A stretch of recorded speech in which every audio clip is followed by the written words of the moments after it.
Hungary lifts vetoes on Ukraine aid and corporate tax to lower frozen EU funds. Hungary reached a deal with other European Union countries on Monday night to lower the amount of proposed frozen EU funds it has in exchange for lifting its veto on assistance to Ukraine and a global corporate tax. The Commission had last month recommended that EU countries vote to freeze €7.5 billion of cohesion funds to Hungary, after concluding that reforms undertaken by Budapest to strengthen the rule of law had fallen short. But EU ambassadors gathered in Brussels on Monday evening agreed to lower the frozen funds to €6.3 billion. They also agreed to back the country's €5.8 billion post-COVID recovery plan, known as RP.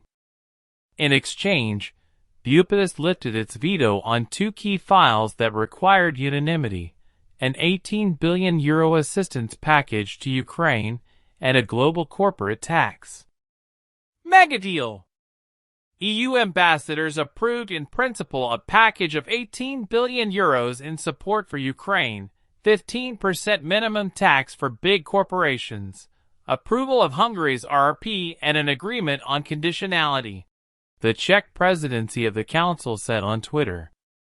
Budapest will, however, still need to complete the 27 super milestones set out by the EU Commission in order to get the funds under the conditionality mechanism and the recovery plan.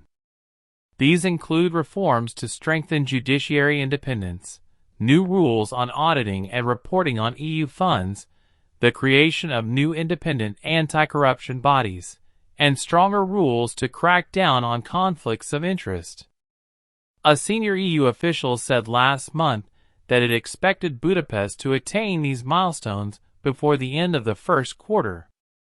The decision is likely bruising for the Commission, which had last week, after being asked by some of the bloc's member states to release a new rule of law analysis that would include reforms passed by the Hungarian government earlier this month in a bid to lower the amount frozen, stood by its initial assessment. It is therefore a victory for Budapest, which successfully wielded its veto on the two other key files in order to secure the EU funds. On the package of assistance to cover Ukraine's budget shortfall for 2023, Budapest had argued against raising money on the markets and said it preferred providing assistance to Ukraine on a bilateral basis despite its share being lower as part of an EU package.